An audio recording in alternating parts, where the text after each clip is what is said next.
big little legs. Skinny kid with plenty. Free agency is starting soon. You guys know I'm a Lakers fan, so I'm gonna give my predictions on who I think the Lakers are going to go after versus who I want them to go after. First off, let's start off with Bruce Brown because he was first on my list. By the way, this is my list right here. Let's see if I can find it. Scroll down a tiny bit. By the way, if you aren't following me on Twitter, go follow me on Twitter.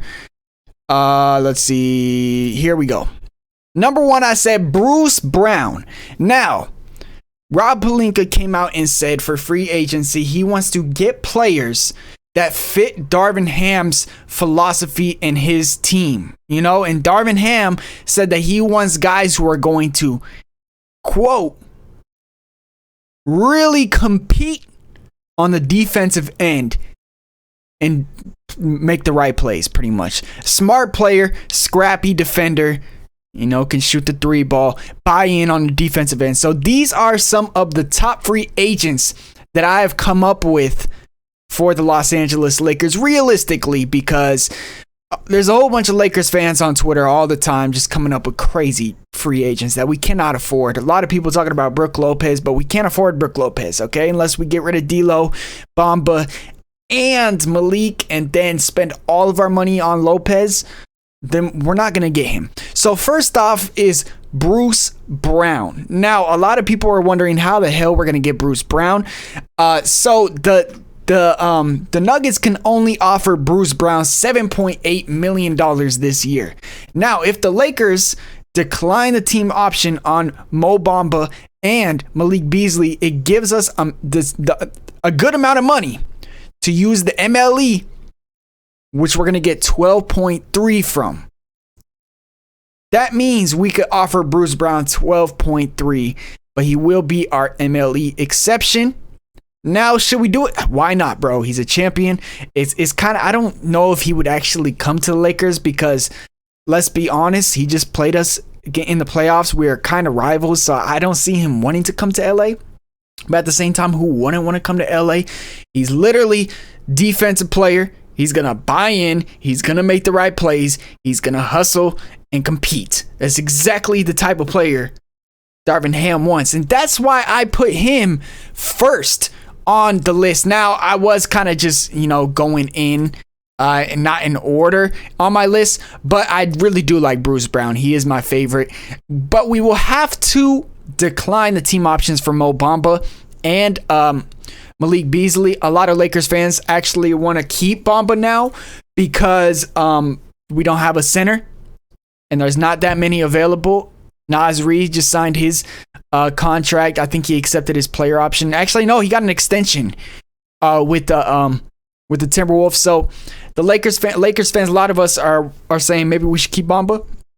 But in order to get Bruce Brown and to use that MLE to its full potential, we have to get rid of Malik Beasley. Now, I said, why not do this trade? You know, we want a center. Trade Malik Beasley for JaVale McGee if we want to go a different route. I don't know if the Mavericks would do that looking back at it because they would get a whole bunch of salary.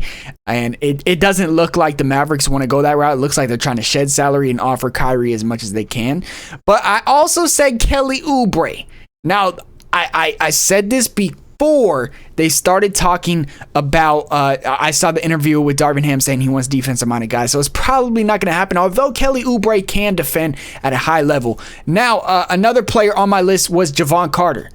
You know, he's kind of like a Dennis Schroeder point guard, defensive-minded point guard. He's going to make the right plays. He's a smart point guard. He could play make. He could shoot.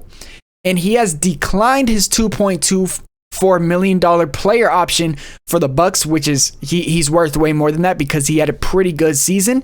Shot 42% from three.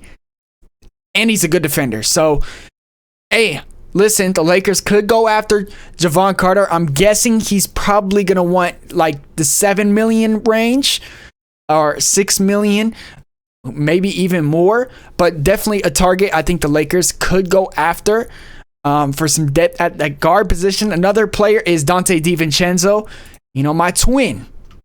Imagine we get Dante DiVincenzo, and I already said if the Lakers sign DiVincenzo, I'm buying his jersey, and I'm sneaking into the game, and I'm pretending I'm him. And I'm going to go get some buckets at Staples Center, Crypto.com Arena, whatever you want to call it. I know the Clay impersonator got banned, and I don't know if I really want to do that, but why not, man? You know, if my twin comes to LA, the first thing I'm doing is buying a jersey. Now, is this realistic?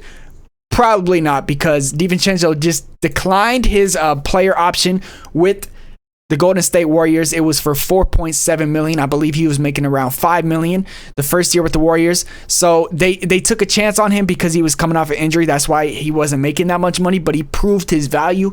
In my opinion, he's going to be asking for around $9 to $11 million in free agency. So it's either going to be Bruce Brown or DiVincenzo with the MLE exception. And I think the same thing would have to happen. We would probably have to decline the team options on Bamba and Malik Beasley, but I think either DiVincenzo and Bruce Brown are very good fits for the Lakers. This is exactly who our coach wants, Darvin Ham. So I think they fit the best with us. That being said, they are the most money. So I listed a couple other players. Now I said Grant Williams, but thinking back about that Jimmy Butler thing in the playoffs, like, do I really want him on the team, or I'm gonna make both of them? And he missed both of them. But at the same time, he's a pretty good 3-and-D player. He's going to play some defense. He's got some size. So why not go after Grant Williams? I don't know, man. Torrey Craig is another person I think he's going to play scrappy. He's going to buy in defensively. He's a competitor. He's a pretty decent three-point shooter. I could definitely see the Lakers going after him. I don't think he's going to cost a lot of money because he didn't have the best season with Phoenix, although he was getting some minutes in the playoffs over Josh Okogie.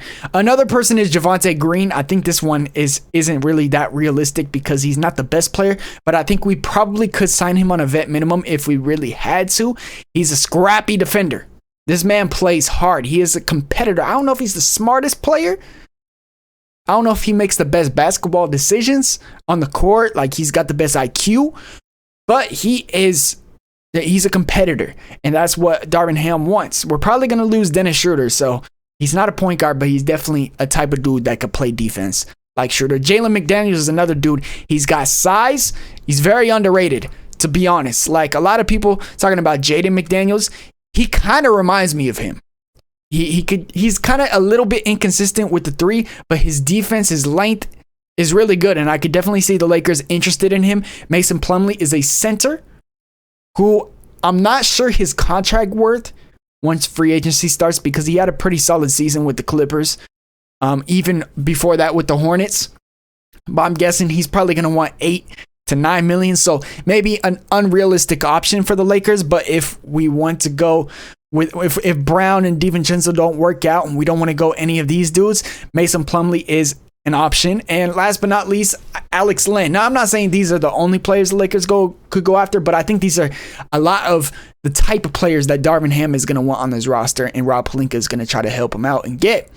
Alex Len had a pretty good playoff run, to be honest, with the Kings. He's a defender. He's got size. We kind of need that. A lot of fans of the Lakers want AD to go back to the 4. I don't think it would be a bad idea. But the fact that this just came out right now kind of just makes me want to go all in on Bruce Brown, because he's now a champion. We've seen he's a very good player. He actually got like the game-winning putback, game clutch putback in game 5 of the NBA Finals to kind of win it. Bruce Brown, he's shown flashes not only for the Nuggets, but prior to that, when he was playing with James Harden and all of them with the Nets, he showed that he's a versatile basketball player. He's a very smart basketball player. This is exactly the type of fit the Lakers want. So I would love to get Bruce Brown. Is it worth getting rid of Malik Beasley and Bamba? Why not? Because it is Bruce Brown. They weren't even getting minutes in the playoffs anyways. We could shorten the rotation if we make the playoffs. But I think we're going to be short at the center position if we decide to do that.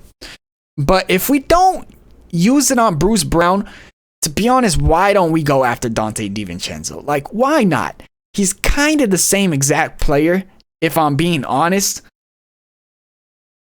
Probably the same amount of money. Probably even less. Probably around $9 million. So I don't know. These are my two favorite targets for the Lakers to go after, is Bruce Brown, DiVincenzo. In my opinion, they play exactly the same. They both kind of played very well against the Lakers in the playoffs. So let me know what you guys think down below in the comments. Who do you guys want the Lakers to sign? Realistically, I mean, a lot of people want Kyrie Irving, Trae Young, trade for Trae Young, trade for DeJounte Hunter, DeJounte Hunter, why can't I say his name? Trade for Van Fleet, you know, all these big dudes, but let's be realistic. I know a lot of people are saying, who are these dudes? Like, none of these dudes are a good option, but Javon Carter had a very good year. Very underrated year. He had a game where he scored like 36 and 13 assists for the Bucks. Javonte Green, I know nobody thinks about him. Probably a lot of people don't even know him, but for the Bulls, this man is a competitor. He's a fighter. Jalen McDaniels, same thing. He's got a lot of potential on defense. He kind of got that length. It kind of reminds me of Jared Vanderbilt, but a better offensive player than Jared Vanderbilt. And then if we want to go the center route, we could get Alex Len maybe for cheap, or Mason Plumlee. I don't know, man. Let me know what you guys think down below in the comments. Also, let me know your team down below in the comments and who you guys want them to get in free agency. Free agency starts on the 30th, I believe. I think that's when they can start negotiating contracts. I believe they cannot officially sign until the 6th of July. So yeah, we're going to be active. Expect more videos, man. Hit that subscribe button if you guys aren't already. And watch a couple of these videos if you guys haven't already. Enjoy.